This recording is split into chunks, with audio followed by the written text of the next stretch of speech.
City, a place that never sleeps. But when the night settles and the noise fades, something else wakes up. Something the daylight hides. This is the story taxi drivers whisper to each other. A story about a passenger who never truly got off. Raymond Carter, Ray to anyone who knew him, had been driving a taxi for 12 years. Night shifts were his routine, but tonight, something felt wrong. The fog was thick, the streets empty, and even the air felt heavier. Ray glanced at the dashboard. 2:03 a.m. He sighed. Just one more hour, he muttered. As Ray turned onto a dim street, he saw a hand rise from the shadows. A signal. He pulled over. And that's when he saw her. A woman in a long, white dress, soaked with mist, her hair covering most of her face. Her skin was pale, almost glowing in the streetlight. Ray cleared his throat. "Where to, man?" Her voice was barely audible. "Greenwood Avenue. Gate 12. She didn't speak again. Didn't move. Didn't breathe. Ray gripped the wheel tighter and drove.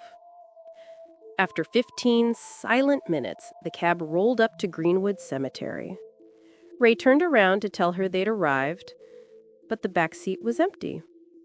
No door sound, no footsteps, nothing.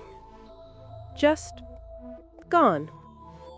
The seatbelt was still twisted, like someone had been sitting there seconds earlier. Ray jumped out of the cab, scanning the foggy street. Nothing but the cold silence of the cemetery.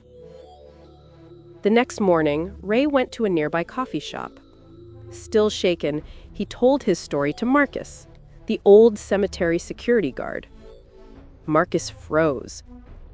"You just described Emily Hart." Ray blinked. "Who?" Marcus took a deep breath. "A woman who died last year. November 12th, at Gate 12, in a taxi. She wore a white dress. She was headed home, but she never made it." Ray's throat went dry. Marcus added, "Her cab? Same model as yours. Same color. Same route. Same night." Ray whispered, "So last night, who was in my back seat?" Marcus looked him dead in the eye. "Someone who still thinks she never reached home." Ray quit night shifts forever. But sometimes, even in daylight, when he checks his rearview mirror, he sees her, a faint silhouette. Long hair, white dress, just sitting there, silent, waiting. And every year, on November 12th, drivers near Gate 12 report the same thing.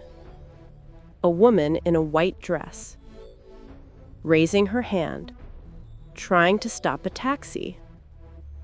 No one ever picks her up, except Ray. "Don't leave me." If you take a taxi in New York and see a woman in white on a foggy night, keep driving. Some passengers never get off.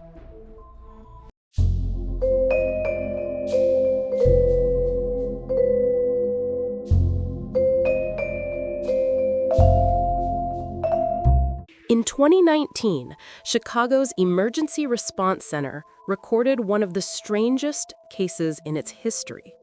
A series of calls from a house that hasn't been lived in for over 15 years. A house where an entire family died. This is the story of Emily Carter, a 911 operator who answered those calls. It was a quiet Thursday night. Emily was alone on the late shift, sipping cold coffee and watching the clock. Emily answers. Please, help me. She's coming. Emily straightens up. She asks for the child's name, but the call is filled with static. Only one thing comes through clearly. I'm at 421 Holloway Street. Please hurry. She's in the hallway. Emily checks the system. The address matches a location, but something is wrong. The house at 421 Holloway Street was abandoned. Emily's curiosity turns to dread when she looks deeper. 421 Holloway Street. 15 years ago, a family of 3 died in a house fire that started in the hallway, a mother and 2 children. The youngest child was a boy named Ethan Walker, age 7. Emily freezes. The voice on the call sounded around that age. Emily picks up. Upstairs. She found me. Please come fast. Emily asks. Who is with you? Is it your mother? No, not Mom. It's her. Emily hears someone walking in the background. Then, she's opening the door. By protocol, Emily should have contacted police dispatch. But something inside her, instinct, fear, guilt, forced her to act. Before she knew it, she was driving through the empty streets toward Holloway Street. When she arrives, the house stands silent, dark, rotting, windows boarded, yet she hears something faint. A phone ringing. From inside. Emily pushes open the door. The smell of burnt wood is still strong. Ashes cover the floor. Everything feels frozen in time. She follows the sound, every step heavier than the last. She reaches the top of the stairs. There's a door slightly open. Inside, a small burnt room, and on a half-melted table, a landline phone ringing. Emily picks up the phone. You came. She spins around. No one. Then she hears crying from the corner. A small figure, knees to chest, shaking. Emily moves closer. It's a boy. Thin, pale, burn marks on his arms. Boy. You didn't come last time. Emily whispers. Ethan. Yes. He nods slowly, then points behind her. Emily turns.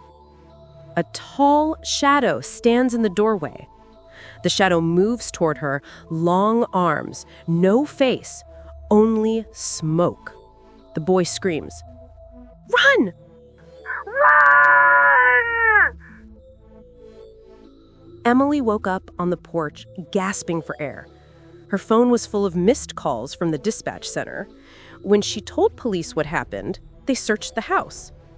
They found no boy, no phone, no shadow. Just an old melted plastic shell where the landline once was.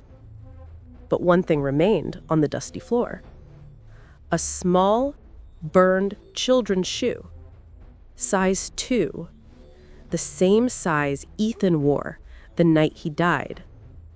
Emily never answered another 911 call, but sometimes, when she dreams, she still hears a faint voice whispering, "She's coming." If you want more real horror and true crime mysteries, hit subscribe to The Dark Shadows, where every story leaves a mark.